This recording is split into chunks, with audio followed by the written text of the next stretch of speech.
Hi everyone and welcome back to Brickcats. I appreciate your time, and if you enjoy my content, thanks in advance for liking the video, leaving a comment, or subscribing to the channel. Your support means more great mock reviews and LEGO Star Wars content in the future. Today is the third installment in the semi-regular series in which I answer questions or talk about relevant topics, which I'm renaming Viewer Connections going forward. If you have a question or topic you'd like me to discuss in a future video, please leave them in the comments, email me, message me on Instagram, or whatever other way you'd like to get in touch with me. The year is speeding along and it's hard to believe we're in the later half of June already. LEGO-wise, things have been going just as fast for me.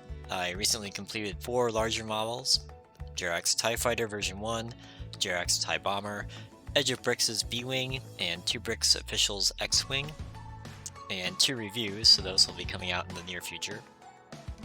I've got several others in various stages of parts gathering, and 2 that I have all the parts for but haven't built them yet. I also feel like I've made some major improvements in my editing workflow, which honestly is my least favorite part of this process, so that's eased some of the time crunch and made doing said reviews a lot more enjoyable for me. Now let's get to the questions. First, Liam Roberts asks, is that a TIE fighter you're building in the background, and will you design your own MOCs? Also, you should try Minecraft. Well, thank you for the recommendation on Minecraft. It's not something that's really interested me. Yes, it is a TIE fighter, the Jerax TIE Fighter version 1 in fact. I just uploaded my review, and you all should check it out. Version 2 will follow in the near future. That's one of the MOCs that I am gathering parts for. And currently, according to my wanted list, it's about 85% there. As for designing my own MOCs, I won't be doing anything complicated. I don't really have time, definitely do not have the talent, and if you see my A-Wing stand video, you know that I have no idea where I would even start on making instructions, either as a PDF or by video. Occasionally, I make small things like the International Space Station model I did a few weeks ago. And actually, that was pretty fun. I enjoyed doing that. A follower on Instagram asks, what was your first LEGO set? I'm actually not sure what my first LEGO set was, but the one I remember best from my childhood is set 1682, Space Shuttle. In fact, I recently tried to go through my old LEGO and pull out all the parts, but sadly some of them have been lost, so I found a great deal on a used one to have for nostalgia's sake.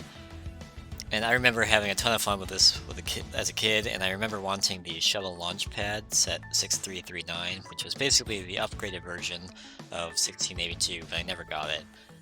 Other early sets I remember are the Police Patrol, set 4021, which I still have, but my 4-year-old son has taken over.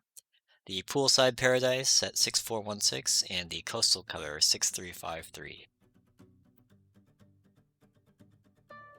Mamalito Ugarte asks, will you do a review on BrickVault's ATTE in the future? I would like to, but it's definitely a ways off, very far in the future. That one seems fairly expensive, so it will definitely take me some time to gather the pieces, and I'll also need to buy the instructions sometime. I usually wait till Black Friday to buy the instructions because there's pretty good deals there. A follower on Instagram asks, what is one character you'd like to see as a minifigure? I actually can't believe they didn't do a minifigure of L3-37 from Solo. She is, I think, by far the character with the most screen time that did not get a minifigure from that movie. And as a side note, I like how they handled her character and her eventual death by uploading her into the Falcon. And I wonder if that was intended to link to the scene in Empire where they're trying to find out what systems are nearby and the Falcon flags Bespin.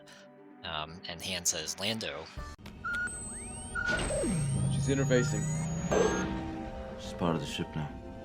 Oh, wait. This is interesting. Lando. So I wonder if that was L3's way of trying to reunite with her former companion. A viewer in an email writes, amongst some other discussion, do you have any Bricklink tips? Yes, I have a ton of Bricklink tips, but since this is a pretty open-ended question, I will keep it a little shorter in this format. And side note to anyone watching, if there are any Bricklink topics you'd like me to cover in detail, please let me know. But one thing I've learned the hard way is that you really can't rely on the feedback percentages alone. Almost every seller will have a feedback score in the 98 to 100% range. I don't have a rule of thumb, but I always read the complaints if there are numerous enough, and if they seem to be from reasonable buyers, I will avoid that store. Every seller with a large volume is going to have some complaints, but you can generally tell the sellers that have actual customer service issues versus the ones who just get unreasonable buyers.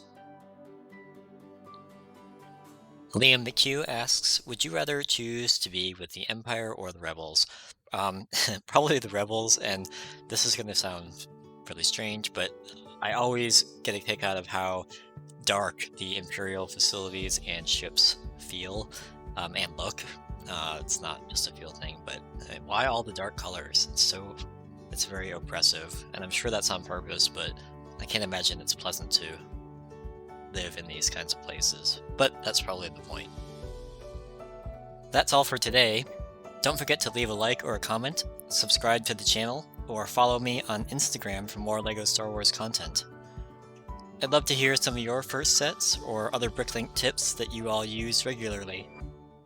Thanks as always for watching, and I hope to see you back next time.